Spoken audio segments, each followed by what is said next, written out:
Hello,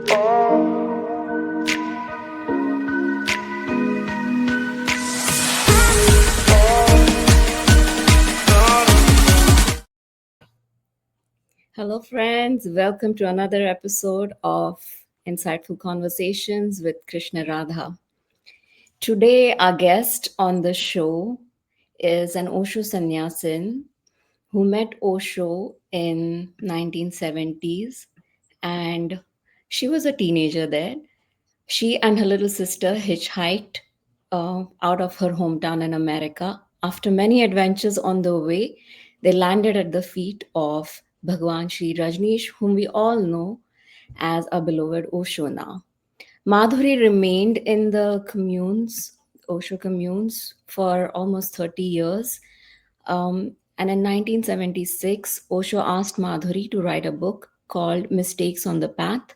In this book, Madhuri describes her 30 years of extraordinary journey at Pune Ashram and Oregon. While doing her meditations, Madhuri also battled OCD, sex addiction, anorexia, relationship dynamics, and many other issues, which she goes in detail in her books and her poems. Her books and poems are shocking and revealing. You will encounter a woman throwing herself open and naked into this mad world, says Chintan in his review of her work. After reading her book, Mistakes on the Path, and some of her poems, I agree with Chintan. Let's welcome Madhuri and see where her journey brought her today. So, Madhuri, welcome. Hi. Hi, how are you doing today? Oh, whenever people ask me that question, I have to tell them the truth. So this is I expect that from you. I have to kind of reflect on it for a moment. Um, I did my self-healing meditation in the night 2 times, once for my heart because I had some heart pain, and then not physical heart pain, but heartache. And then I did it on my left eye because I had to go to the doctor and have a test in the eye yesterday, and Mhm. it was horrible. So it was traumatized. So these meditations were to allow whatever was in there to come up, and then I just observe it, and then the body shakes, and then you go a layer deeper, and then you go through all these steps, and then finally you feel ah like you have faced what was there. So I did that, and that was very helpful. That's And then great. I was just busy all day with every kind of little stuff, editing for Osho News and going for a walk in the wind. Wonderful. So Madhuri, I read your book, Mistakes on the Path. Why the name Mistakes on the Path? Ask Osho. He gave you the name too? Yeah, yeah, he gave me the name. And people tried to talk me out of that name along the way of when I was creating that book. But I said, nope, he gave me that title. And now I'm very happy about it. What is Um, your perception? Why did he ask you to give that? because I was bumping into all kinds of obstacles in myself and therefore in the world around me. Um, Particularly my uh, insistence on pushing and doing and forcing things, which was very compulsive. I couldn't stop it. And this led me into many mistakes of overdoing, extremes, wrong directions in meditation, in relationship. Yeah, I read that in your book in the beginning part. So, throughout the book, there is this self sabotaging streak inside of you. Do you think I'm reading it right? And correct me if you think I'm wrong. But also testing limits, like you would put yourself in these dangerous situations. What is that desire and need? Why that need in you? Um,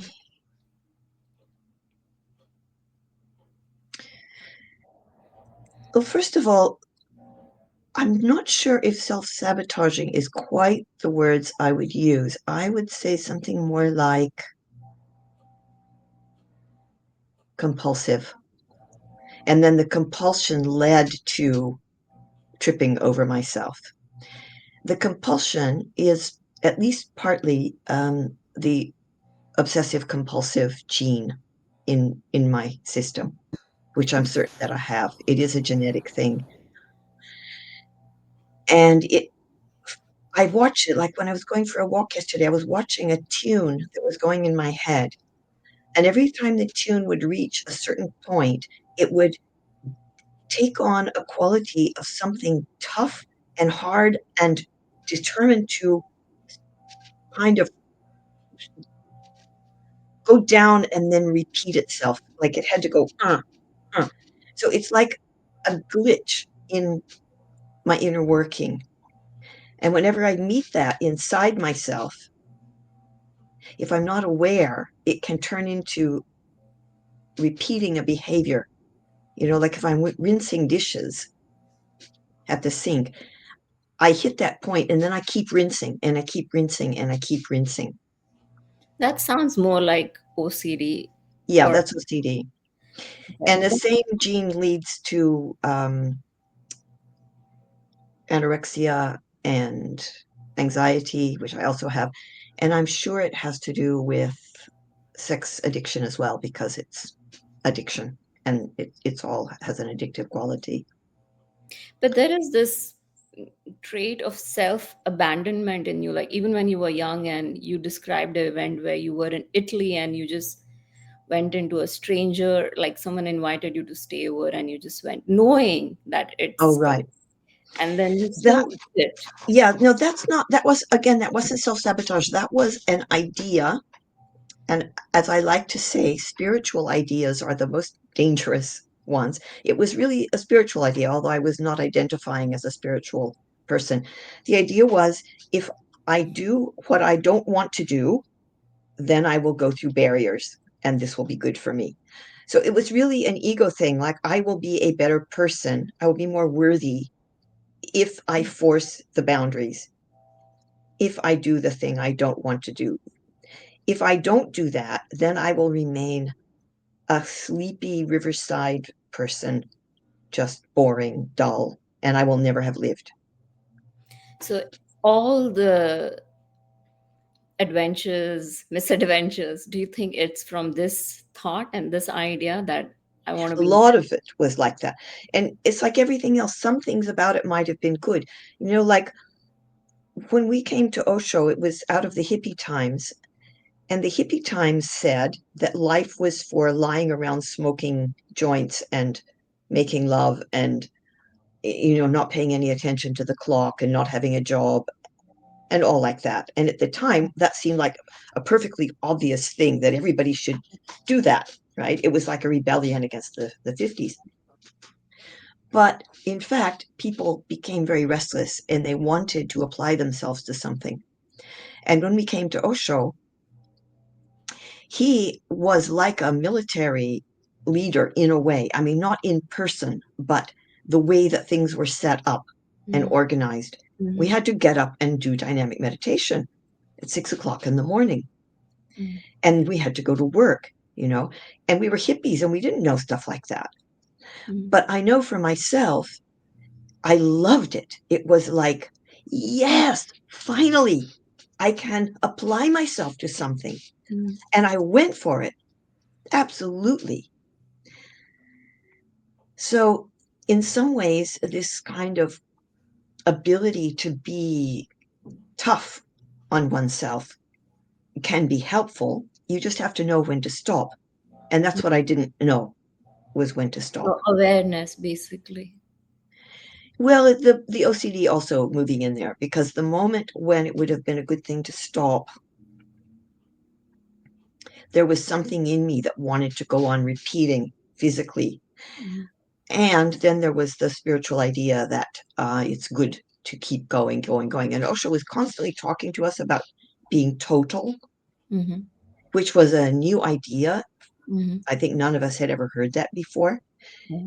I'm sure a lot of us heard it as extreme, which it's not quite the same thing, Do you because want to go in total means, detail with that? Yeah. yeah, total means you're inhabiting the moment where you are completely. Mhm. Extreme means you're pushing towards something in the future, really, something further. Mm. Um, and you're ignoring the way you feel right now. That's how I feel it. Whereas total means you're not ignoring the way you feel right now. You are in it. And if it is uncomfortable, that's okay. You're also allowing it to expand and facing the discomfort. But to know the difference between when the discomfort is healthy for you and when it's unhealthy, that's a thing that, in a way, a person has to really find out for themselves. Nobody can really teach you that. And I had to learn that, and it was a very, very, very long and difficult journey. Yeah. And I was helped a lot by human design and by the fact that eventually my body just started getting sick. It just wouldn't allow me anymore to push it too much. So I just mentioned it to our viewers that human design is a program you do, and we can talk about it later, and you can tell us more about what you do in the program. Mhm. But so I read a poem of yours, and it says that coming out of the to swim in the murk and come up clean. It was a poem as I go through the years. So Mhm. you think that you have come up clean? Oh, God.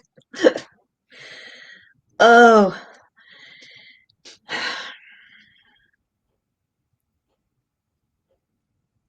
there's so much in that question.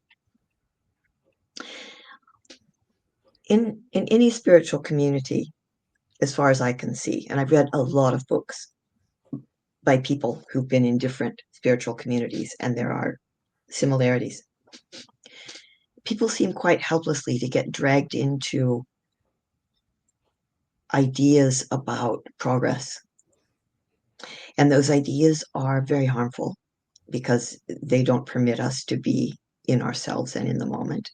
They keep us dragging along behind some imaginary carrot, but it seems impossible to avoid this. It's just how the mind works. It wants a review, right? To hold on, like, how have I done? How have I done? Yeah, I like that because it's all a way of establishing who yourself as a something, in order to feel safe, Mm. you know.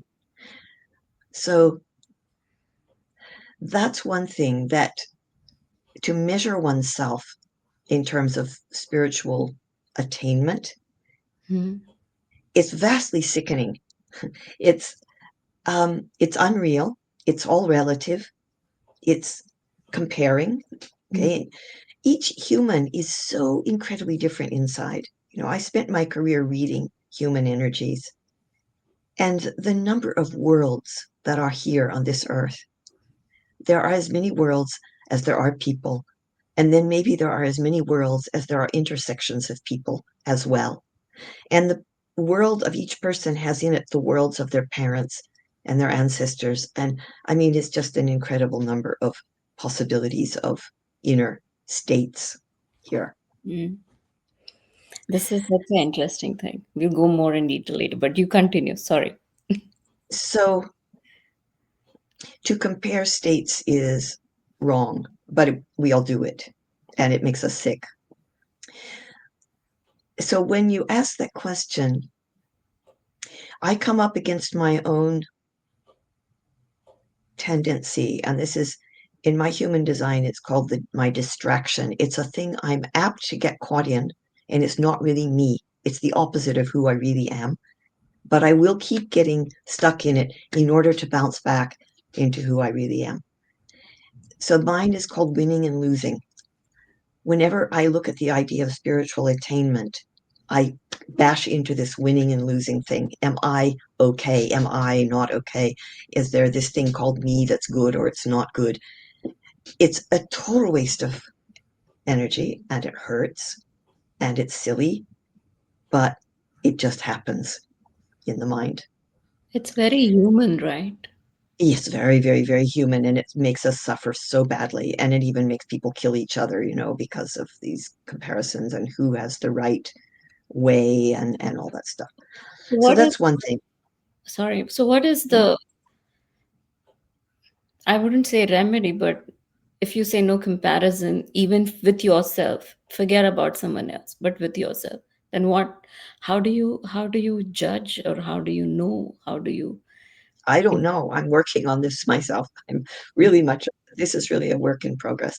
Mm, Um, Another thing I've observed is that it's a terrible thing when someone asks someone who's a spiritual seeker and they say, after all the work I've done, and I'm still coming up with this same shit, from my childhood. Oh my God, how can this be? I worked so hard.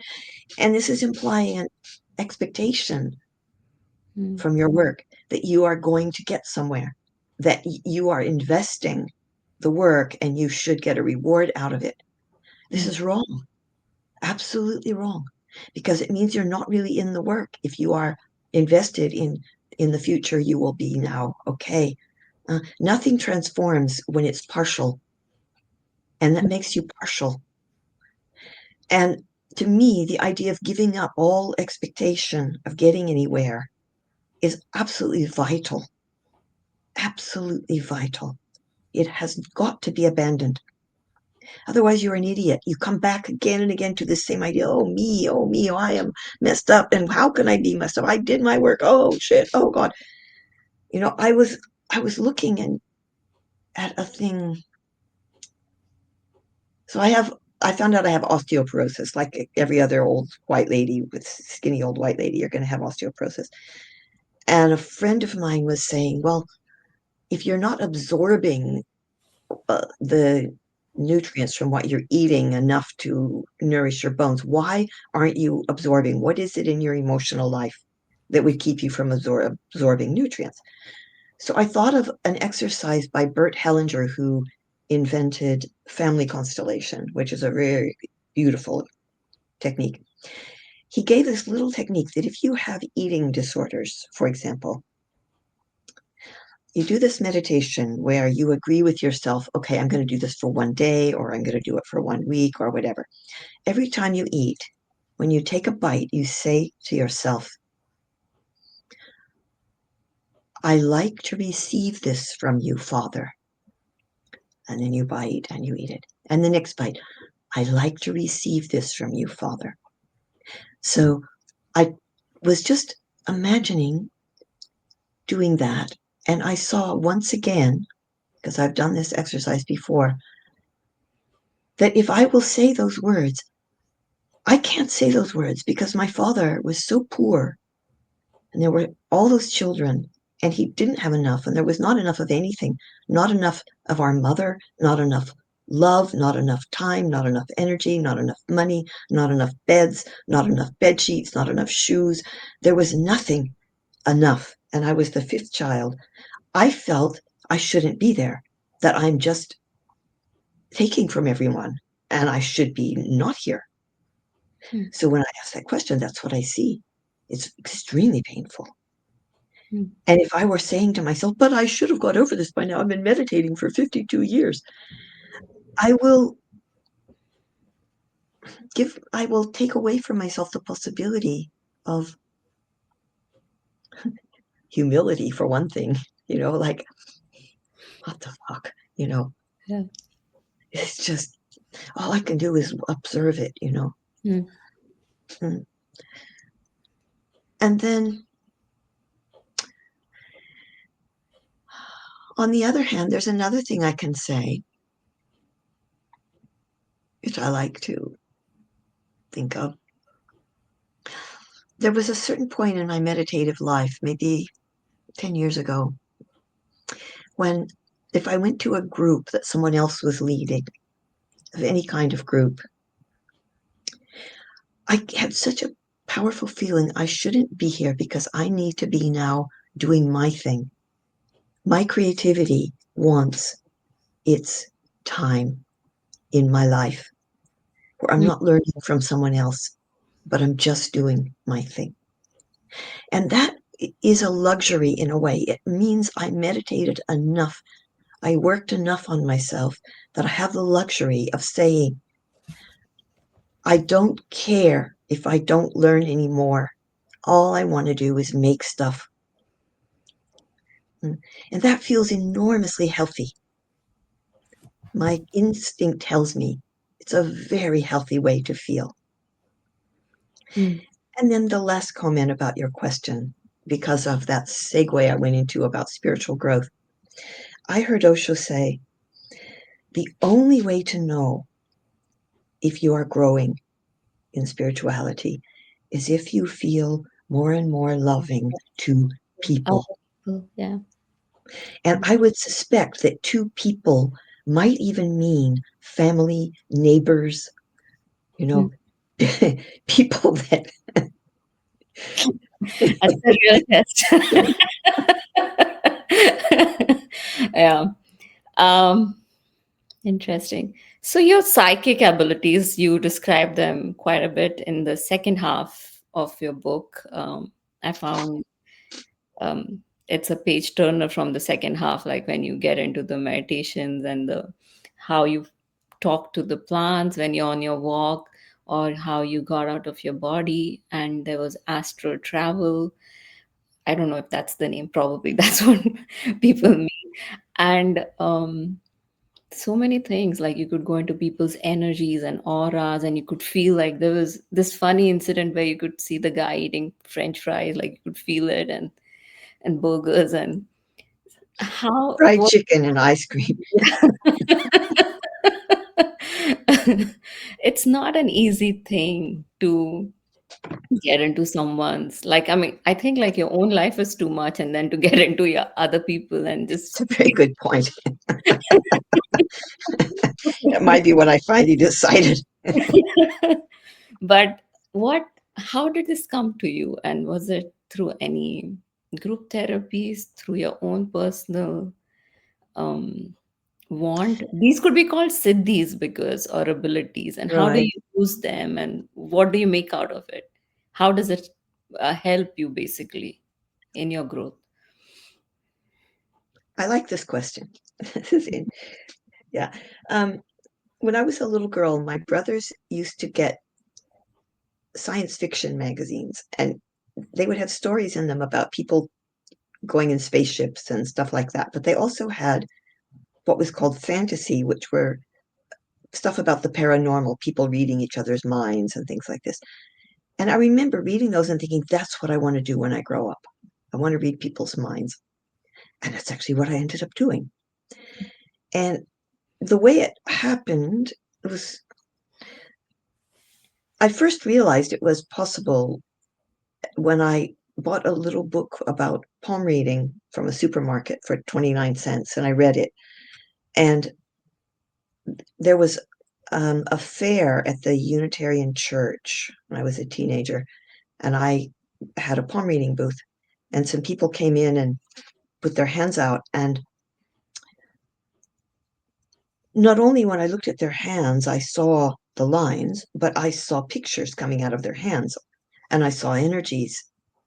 And the longer I would hold the hands, the more stuff I would see. And then I just said these things and it freaked people out, And Because they so, were true.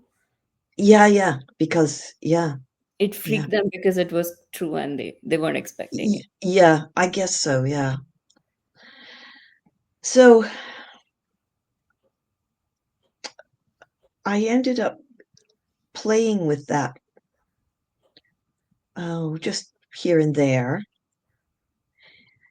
And when I was a traveling teenager, I did have an experience or two with a psychic who said something to me about me that was really amazing, like those kind of amazing experiences were happened a couple of times.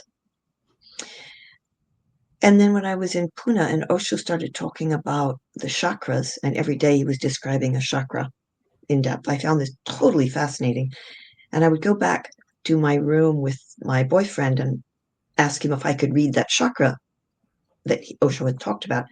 So he Mhm. said, okay. So he lay down and I put my hand on the chakra, then I put it above, and all these pictures came out. And I had the feeling to go deeper in the chakra, that there was more inside. So I would like kind of project my vision in, Mm. and more pictures would come out. And somewhere along the way, I also included kind of gestalt therapy stuff where you actually become the energy of something else. You're not just seeing pictures of it from outside. You enter it and you become it, and then you really know what it is. Mm. I started incorporating that, and I found that it was amazing, especially during the ranch when the Sheila regime was starting to get really Nazi like, and I needed somewhere to escape, which felt real and it felt heartful and it felt beautiful. Mhm. So volunteers would be there that I would read the chakras and I would do this becoming. Mm. And I found out so many things. I found out about these layers. Then I found out about in the aura where there are also layers. And I found out that you can see the past, you can see past lives, and so on. And every single thing I saw, I would jump into it and become it. And it Mm. would have energy in it, which I would then express Mm. with sound, with movement.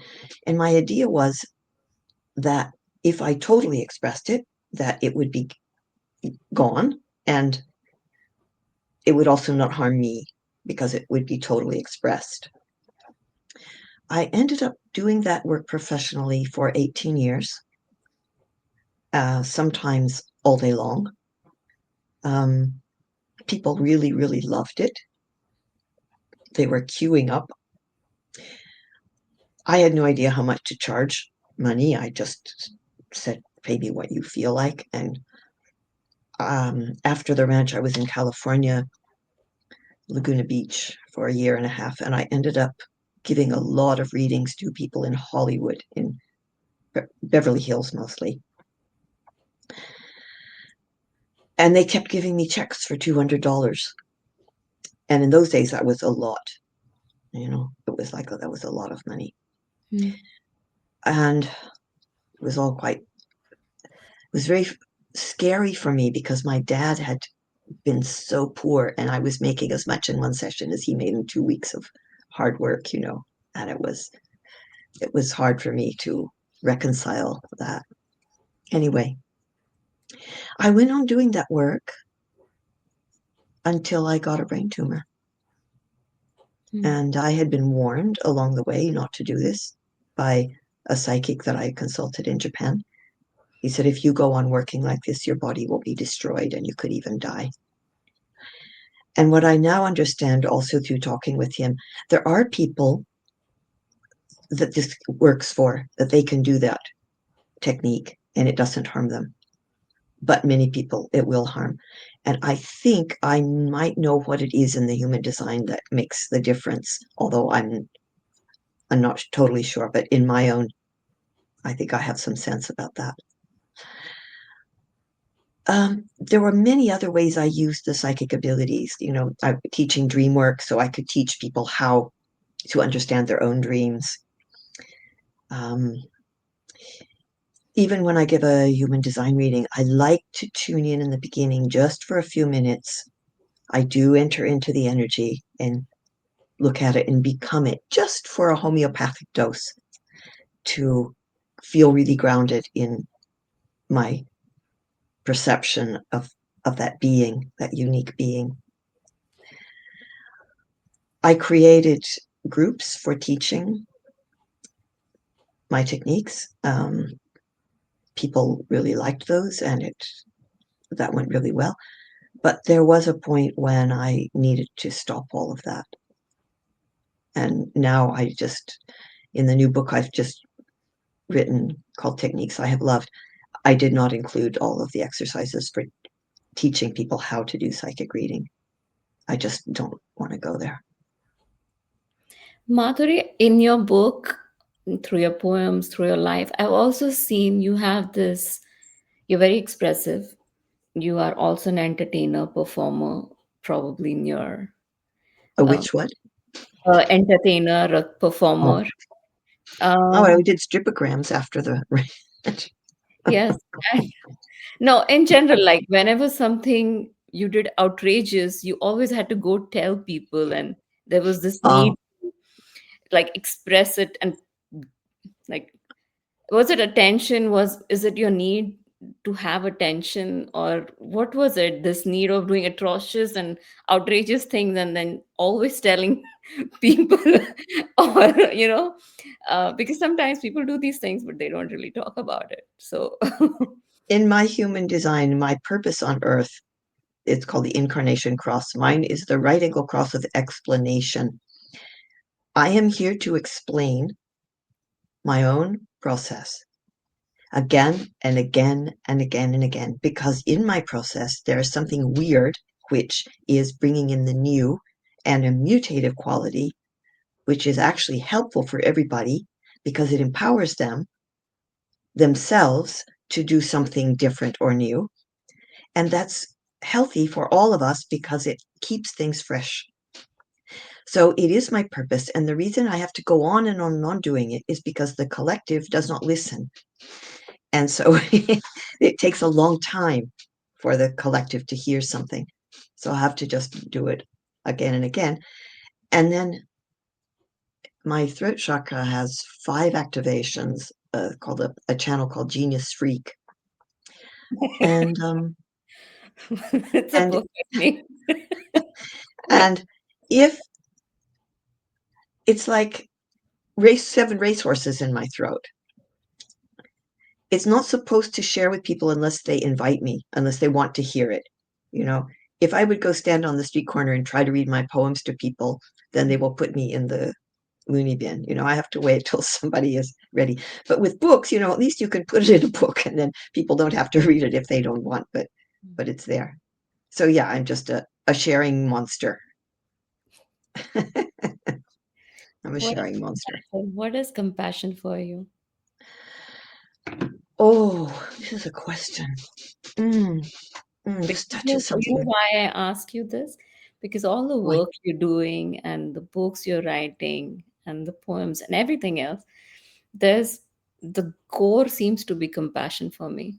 So, what is your idea? I'm starting to cry a little bit. Wow. Nobody ever said that to me before. And I think it's true, though. I think it's true. I was just thinking today how, when I was a child, one of the strongest emotions in my life was pity for my parents. And a child should probably not have to feel that for the people who take care of her. But I did. I perceived their pain and I felt for them. And in my daily life, I do feel very much like I want to take care that I recognize people, that I acknowledge people, that I thank people, that I think of how they might feel. And if sometimes I'm cross at someone and they have done something really shitty and I'm angry about it, I feel duty bound to look at myself and see, do I do things like that also? Maybe I am also an asshole. And I need to be able to do that, to look at both of the sides. Hmm. Of course, I have that habit from all of that empath work where I would enter into the other person's being. Even in dynamic, in the second stage, if I'm angry at someone, and first I kill them really well, then I get out of me and I go into the other person and become them. And even I go into their past lives and I go into their caveman ancestry. And that way I can enter their key, their code. I can enter into what it is that is driving them. And by seeing it, everything expands and explodes, and I'm not caught by my projection on them because I feel they're also coming from some very human motivation. Usually, very few people are ETs that are just evil. You've encountered ETs who are evil. I have encountered people. I've encountered maybe 2 people in all of my time of reading energies where I could not find the divine core. Mm. It's very unusual, but it has happened. And I got sick after that, after those sessions, and the translator also got sick. So, Madhuri, a follow up question. Someone who is so compassionate, who is always, you can put yourself in other people's literally shoes. Um, and when all your theatrics and the way your life has played out, and the way, if people start seeing you as crazy, or they don't return the same compassion, because not everybody's going to understand your reason or your life's purpose, and they see this as probably something crazy, outrageous, and for attention. Does that hurt you? Um, when I was younger, I was doing some stuff for attention that I wasn't really aware of. It was when I would come to where there were people, I would butt in with some shocking comments in order to hook attention so that then I could talk and get attention. And someone finally told me I was doing that. And I felt very embarrassed, and I realized it was true. And then when I found out my human design, I completely understood what what was going on. Um, Now, if somebody would, I don't know, people haven't said that for a while, mostly. One person did say it, but um, I would look at myself and go, okay, am I still doing that? Like maybe I am, and try to shut up for a little while. Mhm. The feeling of self worth kind of comes again and again in your book, even when Osho wrote that letter to you saying you are the Arihant Mahasatta, and you felt seen, and the self worth. Everybody, I think, battles that in some way or the other. We all feel unworthy, and we all, this whole ego trip and everything is just to feel worthy. Mm. So, do you think you're more aware, and how does that acceptance help you to feel a little bit more worthy in life? Oh, this is also a very, it's a good question.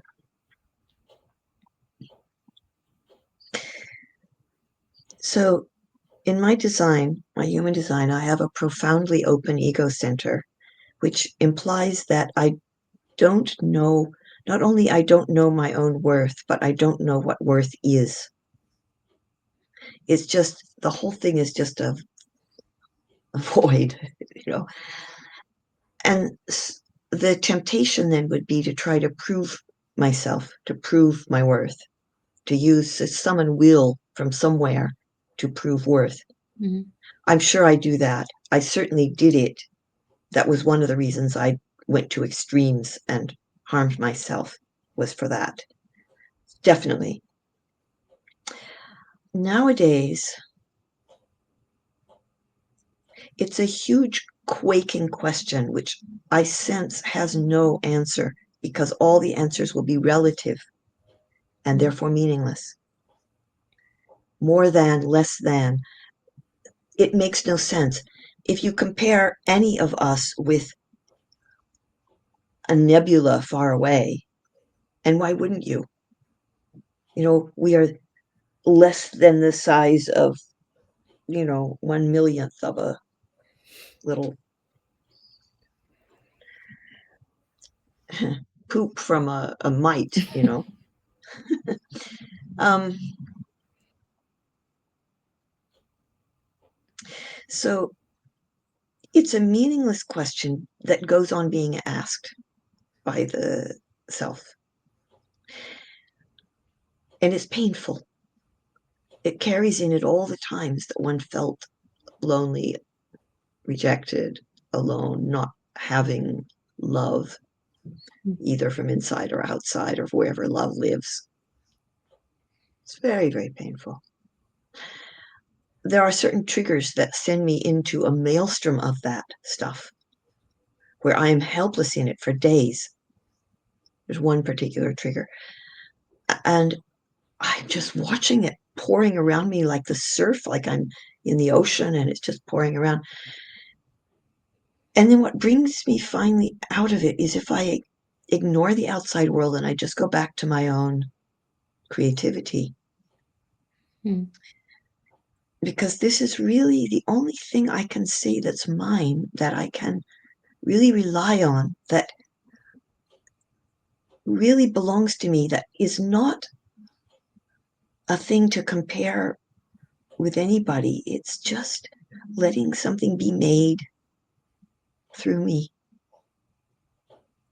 And their worth is then not even relevant because I'm not trying to sell it and I'm not trying to measure it while I'm making it. Later, I might look at it with a Hmm. cooler eye, although I don't really like even to do that.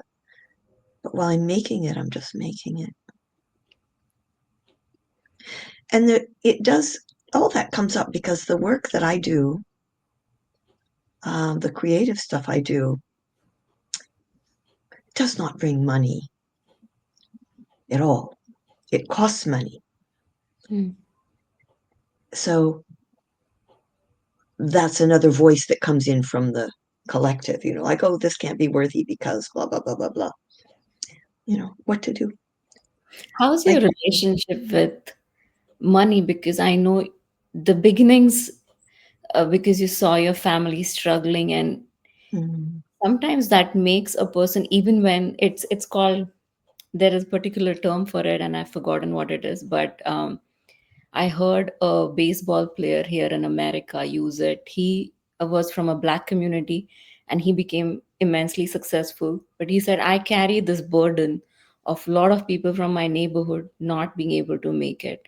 And it doesn't let me allow to feel mm, that money or worthy, mm, or so even when he makes money, he has a very negative relationship with money because of mm, uh, and I find it interesting because we can hate money, we can be indifferent to it, or but it forms the basis of this very matter like world, right? So, yeah. so how do you think has your relationship with money? Because sometimes creative people, they don't really understand money or they don't want to think about it. Mm, yeah, I would rather not think about it, really. Um,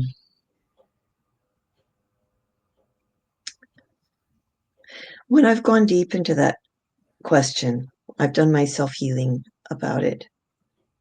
And what I'm shown is that for me to even think about it is wrong.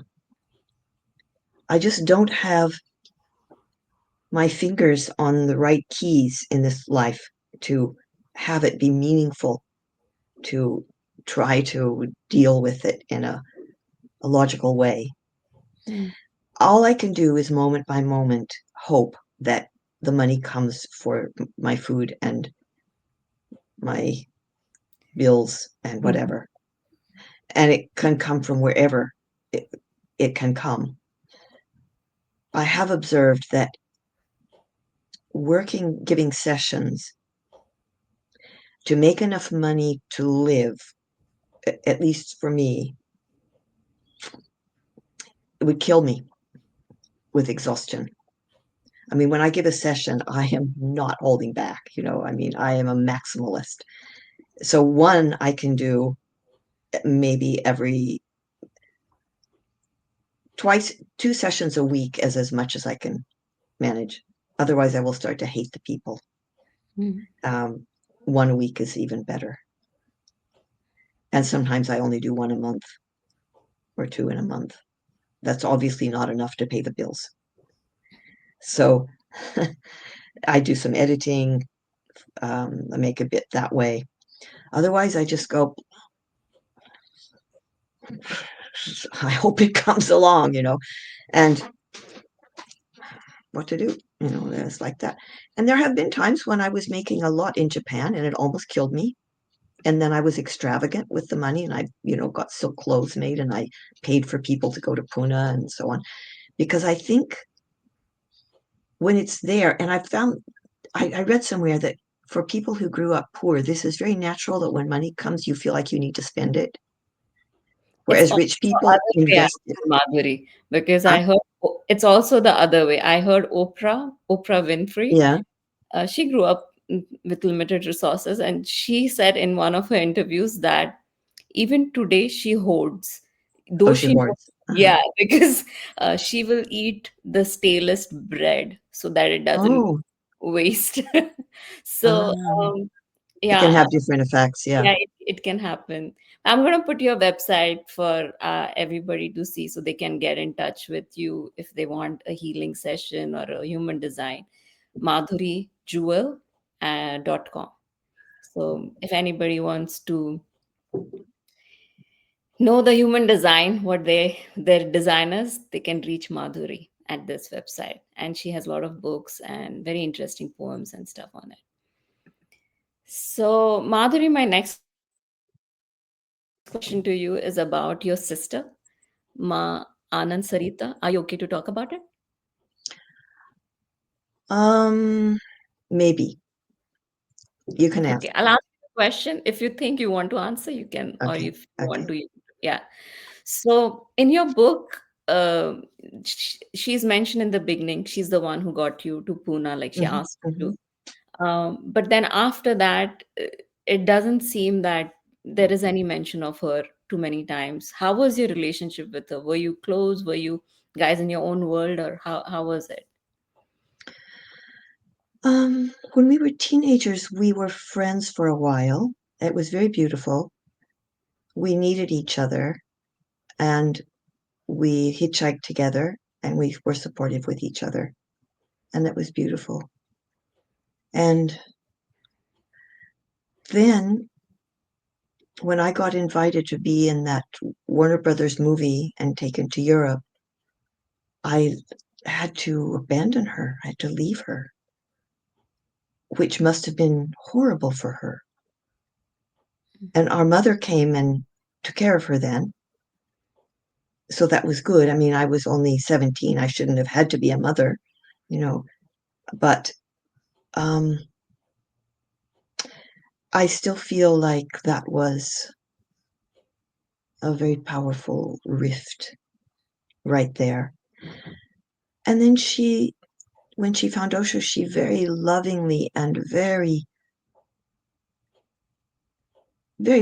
overflowingly, in a really beautiful way, she wrote beautiful letters to me and my mother. I was by that time back in San Francisco with my mother, wanting us to come there. Mhm. And then when I saw her in India, she had completely changed from the vulnerable teenager that I'd known. She had become a very capable, managing, um, joyous person who knew all about everything that was going there, which was good. We had lots of information. When I started meditating in Pune, I threw open all the doors and windows and just completely entered into the wild meditation. And I howled and shrieked and wailed and cried every day for a year at least. And somewhere in there, the relationship started to emerge as her being the parent in a way. Like she was the one who knew about meditation and about India and about various things. She also says I saved her life by renting a flat that got her out of a slum where she was living, where she'd had hepatitis. And, I remember that place. It was horrible. And I got her out of that. So she remembered that. But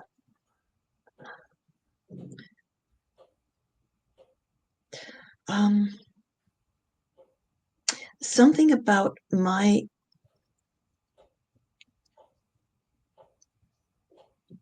revealing my vulnerability so relentlessly for so long, I think she didn't like it. I'm not sure exactly if that's the case or why it would be. Maybe I was difficult to be around. I really don't know. But she started giving me advice and, kind of being in this sort of up position. Mm. And I just accepted that all those years.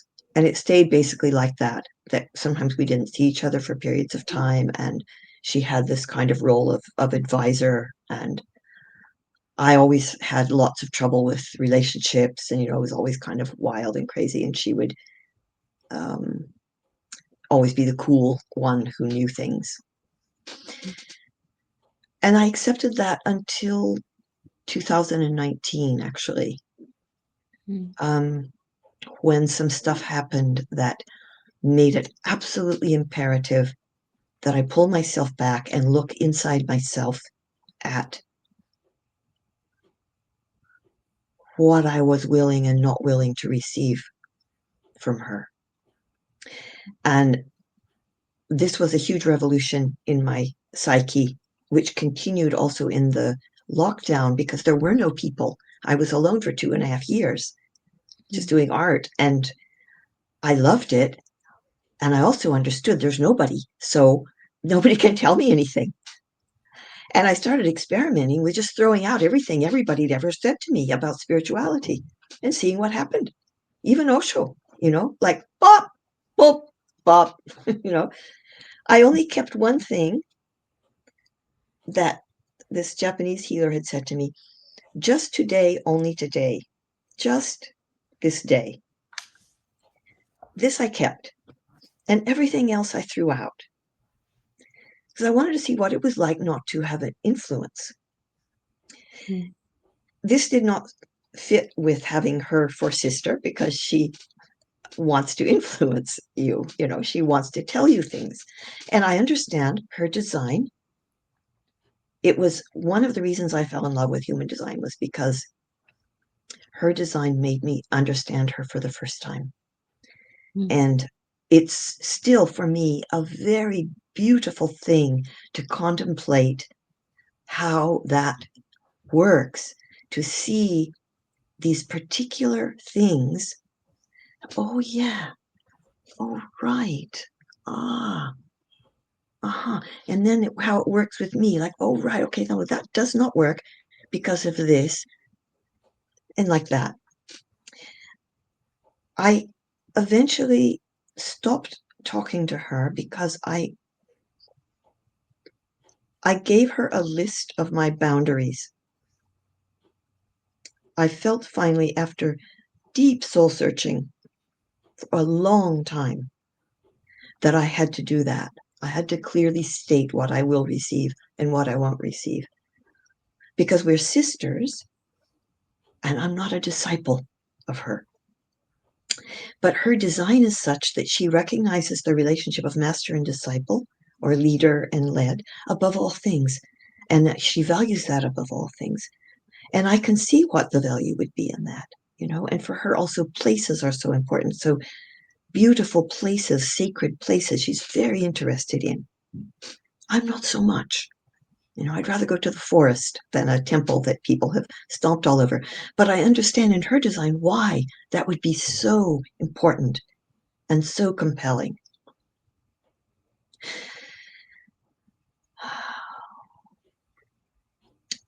But I finally gave her the boundaries of what I won't receive. And she said, well, there's nothing she has to say to me then. And, I also told her what I will receive: friendliness, gossip, jokes, sharing. But she wasn't interested in that. So she just said there was nothing. She said, nothing can come from me to you except emoticons. Okay. And so, because I finally had to see if I was sharing something vulnerable, basically she didn't like it and she would punish me. And I would take it. And finally, it got to be so much that I couldn't take it anymore. And that was such a huge coming home, like I never had in my whole life. Because, of course, she's not the only one who ever did such things or said such things to me. And I always just took it. So to finally find and investigate in myself the ability maybe to say no is one of the most important steps I've ever taken. And that only happened just those few years ago. Thank you, Madhuri, for sharing this very personal. Um, but it shows us that no matter how many years, as you said, we have been a spiritual seeker, there is stuff still coming up. You're still learning. You're still Oh, growing. yeah. Yeah. So it's nothing is off limit. I just was seeing something on Facebook about the poet Ikkyu, the Japanese poet from hundreds of years ago, and how he immersed himself in life and he wrote from that. You know, he was enlightened at a young age, but he went out into the world and was in the gnarly grunge, you know, and he just wrote from there. It reminds me of Jeff Foster, Mm. whom I met one time in London. He, for a while, he was kind of a spiritual teacher, but then he got Lyme disease very badly for years, and he gave up being a spiritual teacher, and now he just writes stuff on Facebook.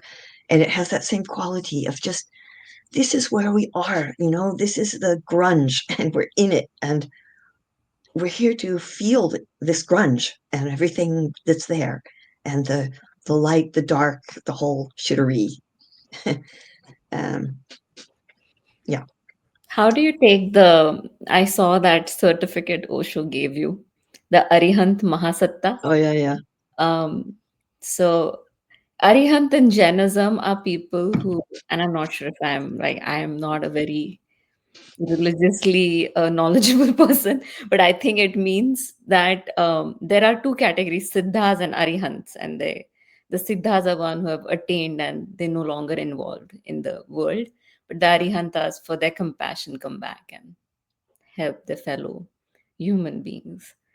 So do you think it was something on that line, or do you think what was it? Was it a joke? What do you take it as a joke? Do you what do you take it as? You know, you don't have to know everything about stuff. um I have no idea.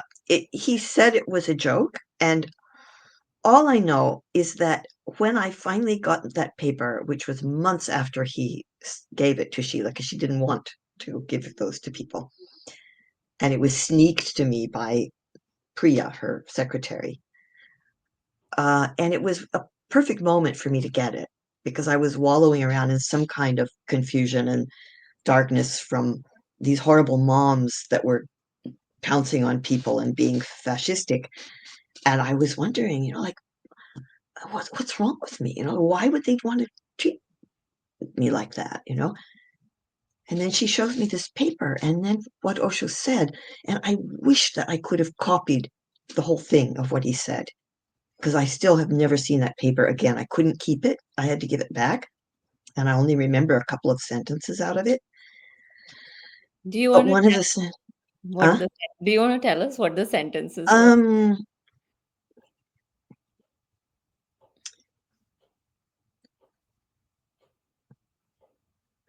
no. Um, It's okay if you don't no, remember.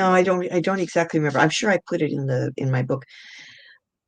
But in some way I felt recognized for basically the spiritualness that was in me, which Sheila was not interested in at all in anybody at the ranch. She only wanted workers. She didn't care if we were having a good time in our hearts and our souls. So my spirit felt very hidden there from all of those people. And it felt like Osho had just like reached in and said, "Hey, spirit, you know, I see you. I'm still here."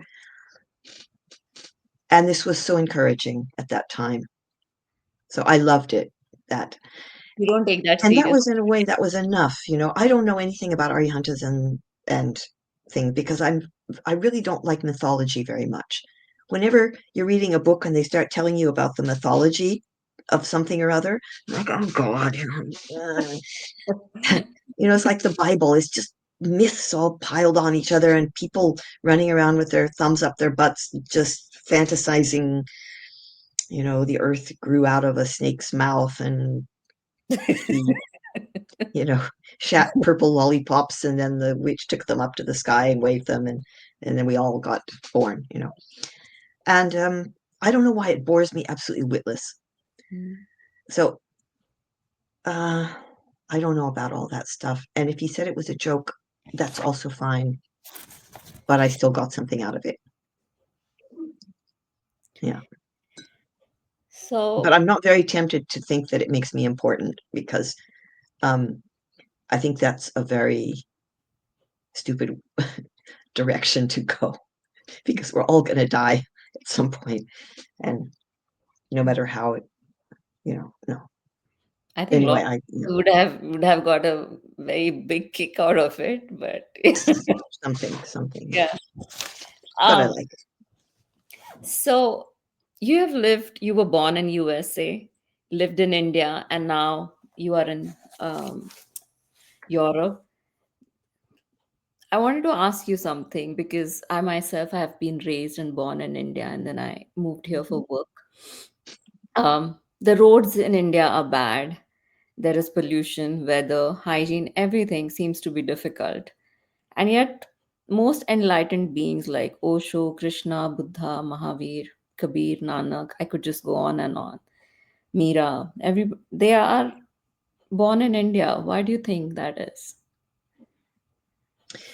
I think, and I could be totally wrong, but I think that it has something to do with the geophysical um, vibrations. You know what's called astrocartography, where different places on the planet have different energies. I was looking at my astrocartography for Pune one time, and it said in this location everything falls apart, and you know motors don't work, and so on and so on. And it's true when you get there. Also, your ego falls apart. The way you've carefully arranged things. When you would go to Pune Ashram, your all of your arrangements of the world we just like somebody just took all the gears out and bolts and things, and it all would just fall apart. If you were in a relationship, it fell apart. Mm. And then you were there laid open like an alarm clock with all the bits, and Osho could shine in. So I think that it just undoes you, Mm. India. Mm. And then there's something there that comes from the earth, you know. And when you're not there, you can kind of forget it, what it's like, Mhm. you know. And then you're there again. It's like, oh my gosh, wow. Oh, oh yeah, wow. Then, of course, for Westerners,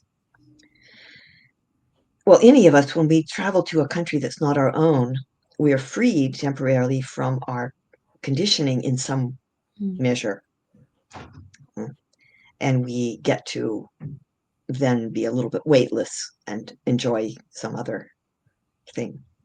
You know, for an Indian, it might not feel quite the same.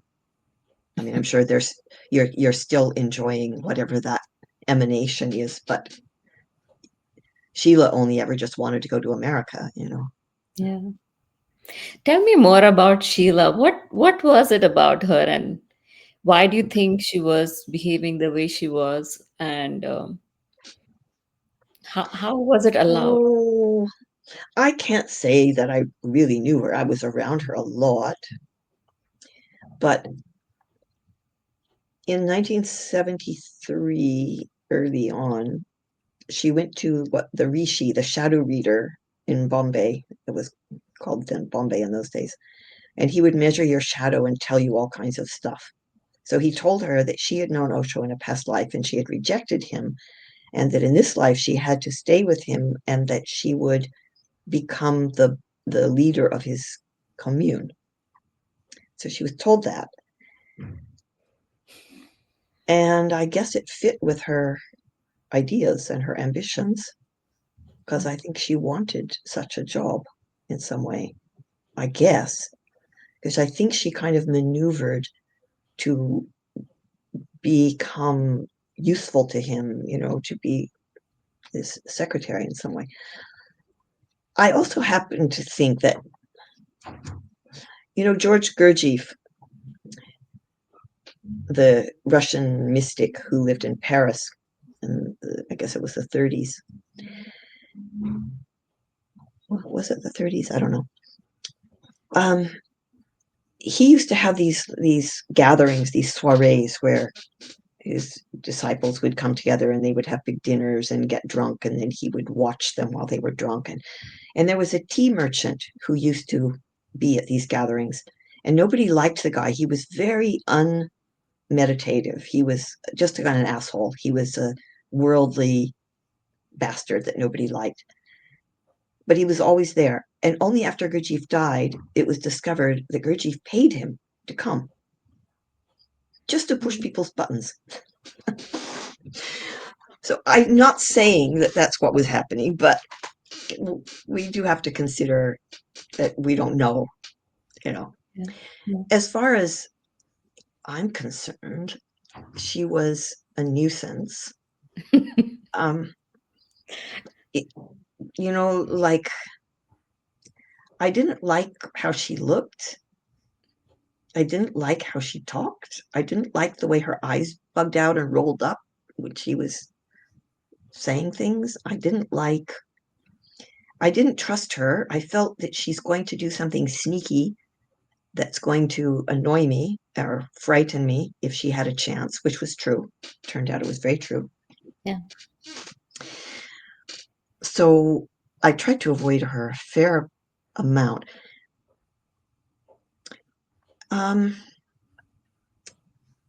She was kind of batshit crazy on pills, because she had this nurse who walked around with a little lunch pail like kids carry to lunch, Mm-hmm. with compartments in it full of uppers and downers. Mm-hmm. And she would just dispense them. And I saw Sheila when she was really Yeah, you write it in the book. way out of it. Yeah, when she fell into the soup, Yeah. face planted in her soup with her spider bitten finger all bandaged. That was so bizarre. That's in my book. Yeah. I have another question, maybe Yeah. two before we wrap it up. But you mentioned in your book that the reason you had, I'm just going to go back to the exact words that you, sex did not give you pleasure and hence you turned it into a casual thing. But when I read your poems and your general sense, there seems to be this underlying, um, I don't know how to say it, but it's about love and also sexy. So, is this need to be loved but still incapable of receiving it? Was it that, or Hmm. I don't quite get what the question is. my question probably, if I say, is you turned um, love into sex, you made it into a casual thing, but you still kind of craved it, but not being Okay. able to get it in the. So the world in which we were in the communes was very different than in the outside. There were more women than men, and a lot of these women were beautiful. There were lots and lots and lots of them. The men were overwhelmed. They were spoiled badly. They, most of them, and really, I know this because I was in groups where we were asked to raise our hands about what we wanted, and mostly the smorgasbord was so tempting that they just weren't going to settle down with somebody, because why would they? They could keep tasting all these yummy dishes. Why would you want to just eat one dish? So that was one thing that was going on. Mm. Then, of course, men and women are very different than each other.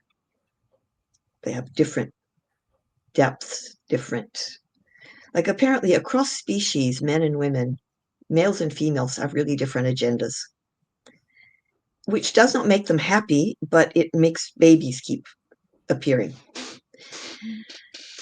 Um, I wanted profound romantic love, and I wanted to have deep experiences in lovemaking. I did have deep experiences in lovemaking. It's just that they were not what I would call pleasure as I thought I was supposed to be having. I thought it was supposed to be like a man apparently feels it, where it's on his pee-pee and it is there and you can feel it there, and that's great and it feels really good. And it wasn't like that. It was not a localized pleasure. It was more like, I remember saying to one boyfriend, it was as if with penetration, I felt like I fell off a cliff backwards. Mm. It pissed him off. I remember he was Italian. He didn't like that. um,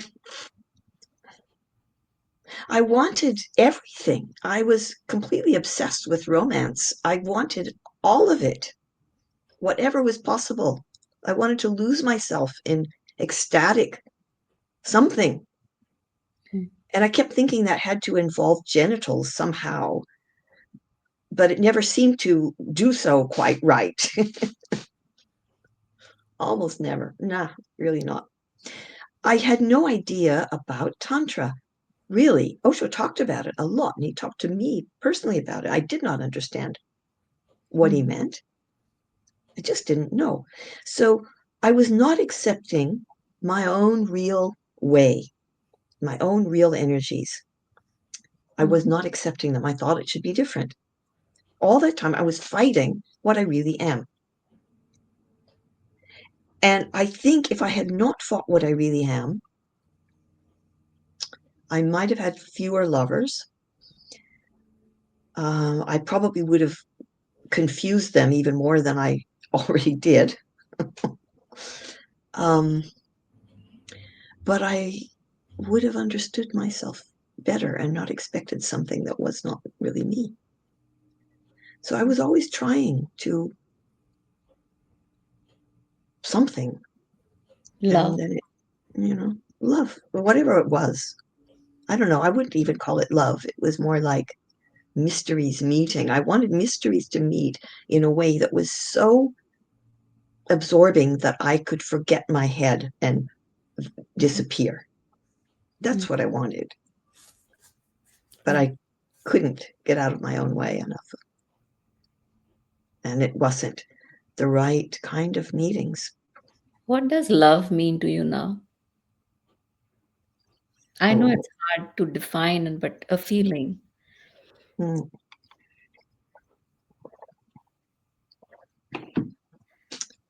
So let's say I have an experience about it, and now I also have an idea about it. An experience is sometimes, for its own reasons, my heart expands or lifts or feels tender, regards somebody fondly, or just feels, even when there's nobody there, feels tender. And if somebody might walk in front of me, I say hello with a big smile, even though I never saw them before and I never will again. Maybe it's a cat that goes by and, my heart goes like that. Um, or I think of someone far away and my heart does that. Or I'm meditating and my heart does that. So that's experience. I think it's the same thing as being in harmony with myself right then, in some way or other. And then I also have a sense, maybe a kind of knowing that this plugs into something very big that's maybe behind me and deeper and bigger, and maybe it's even everywhere, although I don't know. I can't really say that because I don't know what the difference is between this thing called me and the galaxies a billion lifetimes away. I have no idea. If it can be here, it can be there, I think. Quantum physics would probably suggest this. I like to think it's everywhere and that it's available for us to rest in. When in the night, when I do one of my inner journeys, like my secret garden, and I'm talking with one of my angels or a wise being or whatever, and her presence, she'll sit down next to me, and then there's love. I just, ah. So I don't know if that's helpful, but it's probably very small and meager, but that's what I can say. I don't think it's small and meager. I think it's your experience and I think it's real. So, you had said there's a fundamental issue that you deal with. It's doing versus non doing. Is it still a question for you? Basically, trust versus doubt, I guess. That's what it is. Ah, not so much. Not so much. That was a huge thing of letting go of that. And the brain surgery really helped that one a whole lot. Because after that, I don't know, it all just got unhooked. I couldn't do anything. Couldn't push in the same way. I mean, there's different kinds of pushing. There's compulsion, and then there's just when you have energy that wants to be used. Like I like to walk up hills because it feels good to my body to walk up hills. Mhm. And sometimes it's not comfortable, but I'm still doing it and it feels right. So there's that. And then there's the thing I suffered from was when I would go inside myself, I couldn't not do something. I had to control something inside. I was going in there and meddling with energies like a mechanic, attempting something, and I couldn't put the wrench down. That was a sickness in a way, but it's part of the OCD. I could not put the wrench down. And the more weak my body was, the more I could not put the wrench down. To let go of the wrench was terrifying. It was like a death. It was like, oh my God, what will happen now? I will become just a riverside dweller from my hometown who is dull and stuck and nothing ever happened. And that would be like ultimate losing. That would be like, yeah.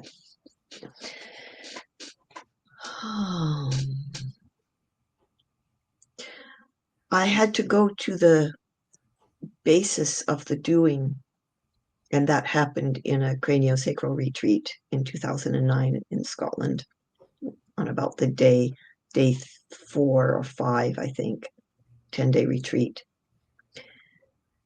And I fell down underneath the floorboards of myself into my mother's womb.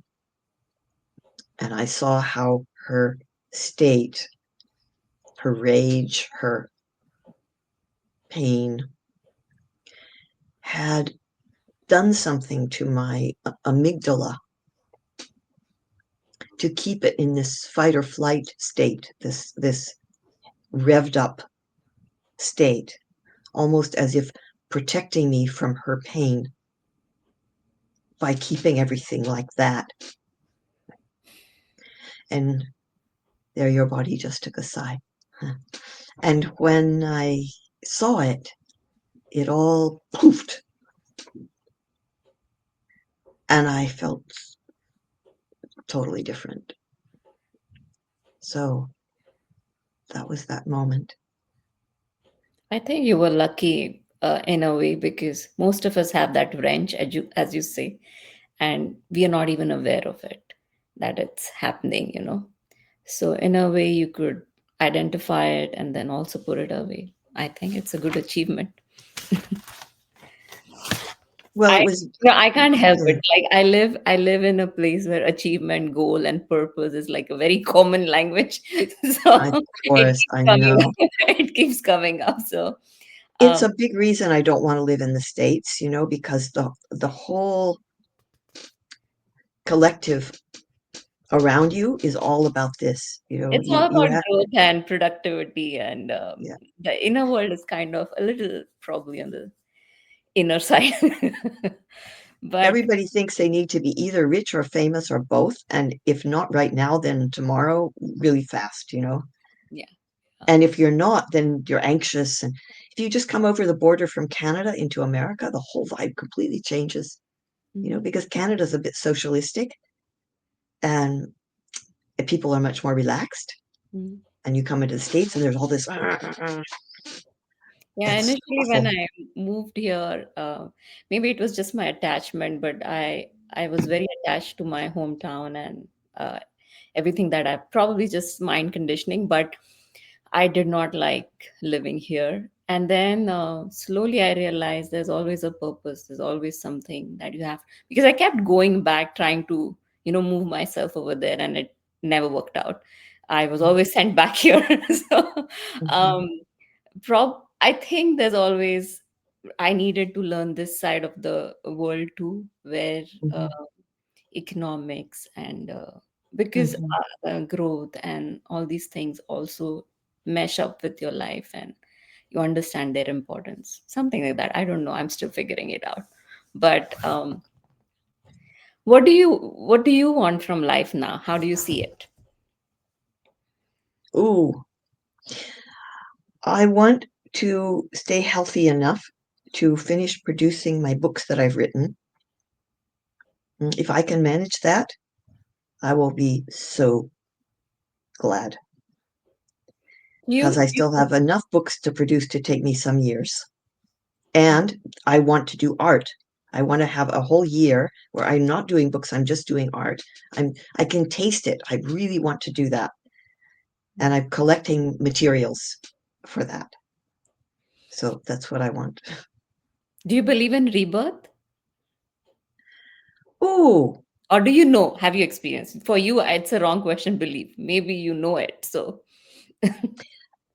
ah, I certainly have had experiences that I could say these are past life experiences.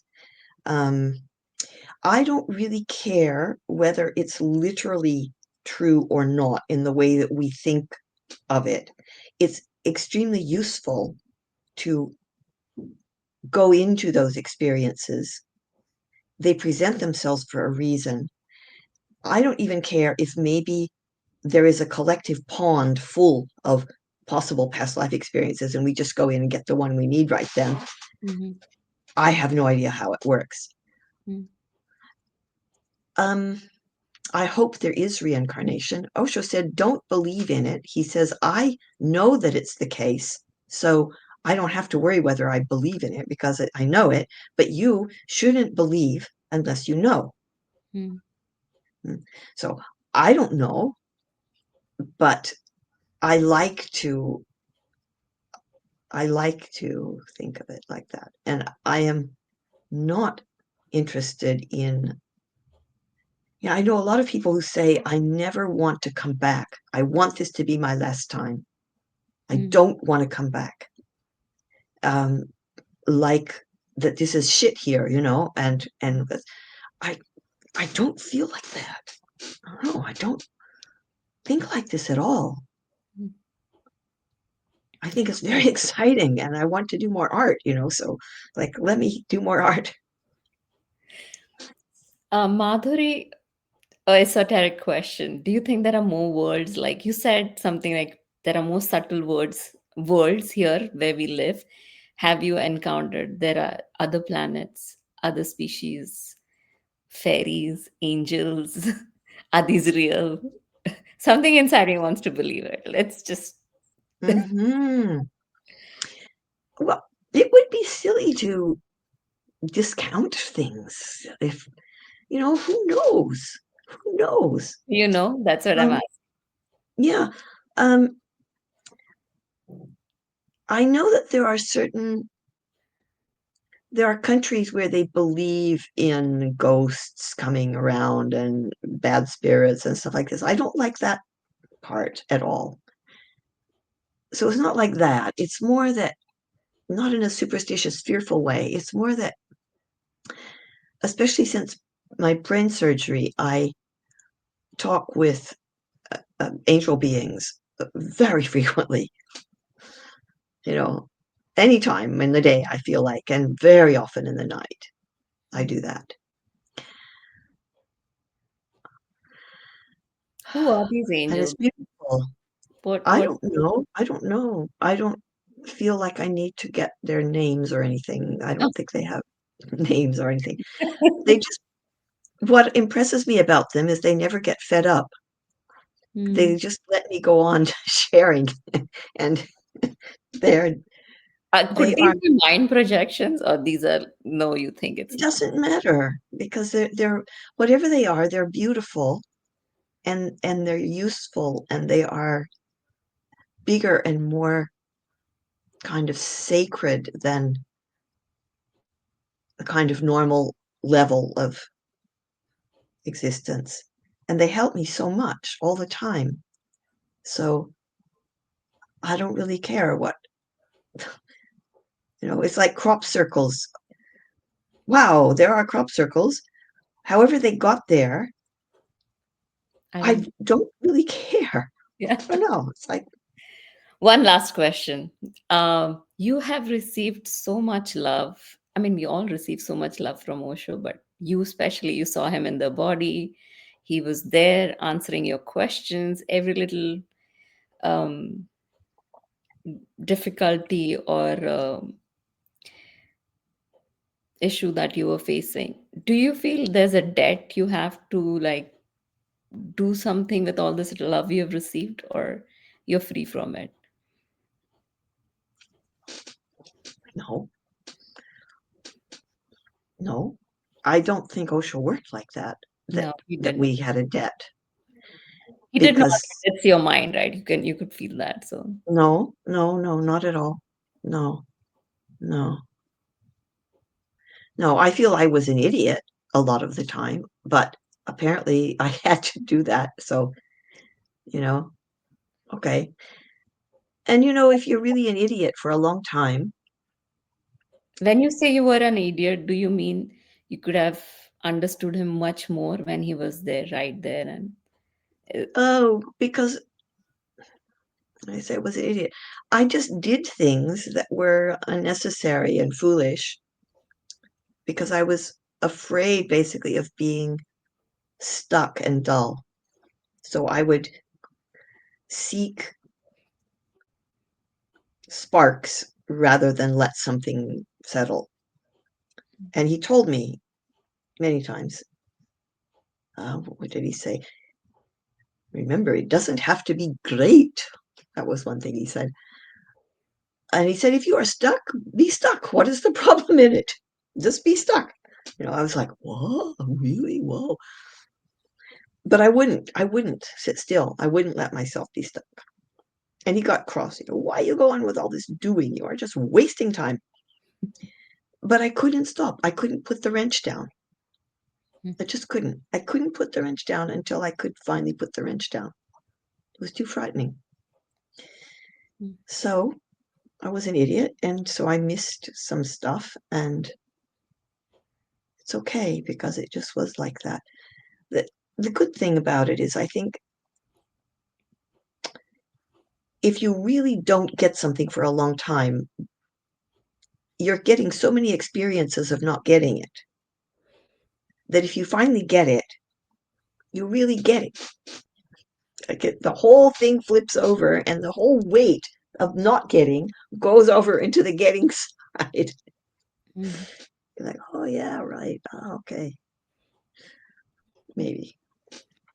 Uh, thank you, Madhuri. This was such a wonderful conversation because it was a little bit esoteric, a little bit fun, real, honest. Thank you for sharing everything that you have been sharing through this conversation, through your books, through your poems.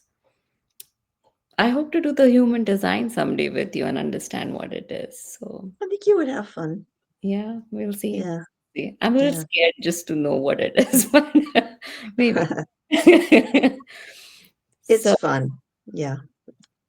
mm, okay, but I'll end the conversation now. Okay. Okay. And Thank you for your kind of roundness of receptivity and and your not being in a hurry and stuff. Yeah. I hope you had as much you got out of this conversation as I did, and probably the viewers will get it too. It was Thank fun. you.